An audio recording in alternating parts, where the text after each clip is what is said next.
আমি এখন আমার বাবাকে ফিরে যাচ্ছি, যদি আমার বাবা বেঁচে থাকে তাহলে যেন আমার কাছে চলে আসে। 6 আগস্ট পূর্বাচল কাঞ্চন ব্রিজে ভোর রাতে 4টার দিকে আমার ছাড়ছে। এই 36 দিনে আমার কোনো হদিস ছিল না, কোনো খোঁজ খবর ছিল না। হত্যার উদ্দেশ্যে র্যাবের সাথে চুক্তিভিত্তিতে আমাকে গুম করা হয়েছিল। হরতাল ভাঙচুর এটা মামলা দিত, ওই মামলা দিয়েই এই আমার স্বামীকে গুম করা হয়েছে। তাদেরকে ক্যান্টনমেন্টের ভিতরে রেখে এভাবে সেফ এক্সিস্ট দিয়ে যেন আইনের থেকে রেহাই না দেওয়া হয়।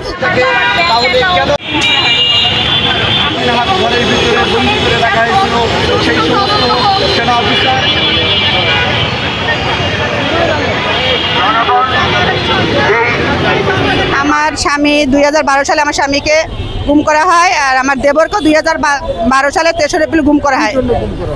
কি জন্য? আমার স্বামী বিএনপি করত, আমরা অপরাধ দেখি এইটাই, তাছাড়া অপরাধ নাই। কিন্তু রাজনৈতিক এই যে শেখ হাসিনা আসার পরে হরতাল ভাঙচুর এটা মামলা দিত, ওই মামলা দিয়েই এই আমার স্বামীকে গুম করা হয়েছে। আমার সারা দেবর কোনো রাজনীতি করতো না, ভাই রাজনীতি করতো। ভাইকে ধরে আমার দেবরকে 3 মাস আগে ধরছে, তারপর আমার স্বামীকে ধরছে। আজও কোনো সন্ধান পায় নাই।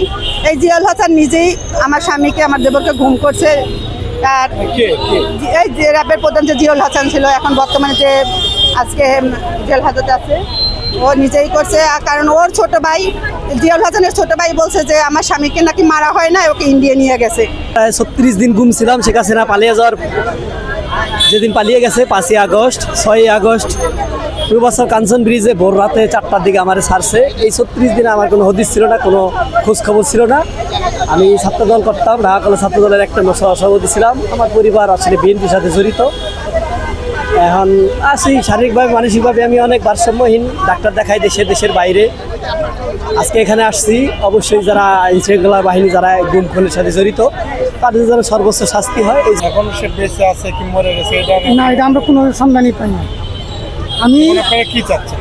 আমি চাচ্ছি আমার ভাইয়ের যারা গুম হয়েছে, বাংলাদেশে যারা গুম হয়েছে, প্রত্যেকের যারা সুষ্ঠু বিচার পায়।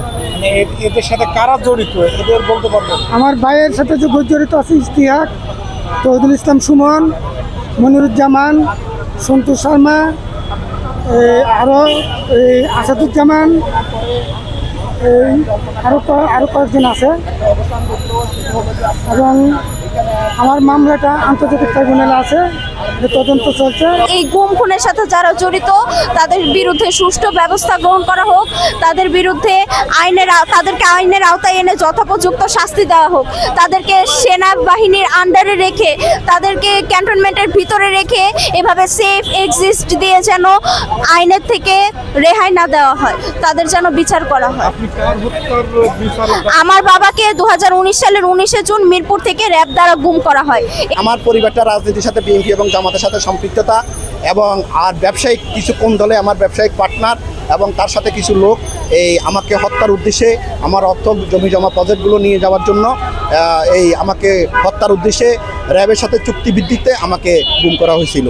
এবং 32 দিন আমি র্যাব 1-এ আমি ঢাকা কল্যাণপুর থেকে 10/10/2016 ইংরেজি তারিখে গুম হই, এবং র্যাব 1-এ আমাকে গুম করে রাখা হয়।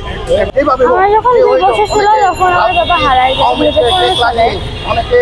আমার এখন 13 বছর। আমি যখন স্কুলে যাই তখন আমার ফ্রেন্ডসরা যখন জানে যে আমার বাবা নাই, তখন ওরা অনেক বেশি যে কেমন চেকিং হয়েছে অনেক বেশি জিজ্ঞেস করা।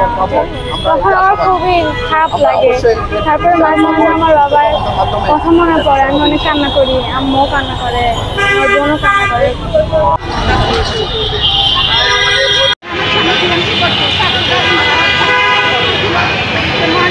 জনগণ এই বিষয়টা সামনে তুলে এনেছে, আজকে বিচার গুম এবং বিচার হত্যাকাণ্ডের বিচার, এই বিচার যদি সঠিকভাবে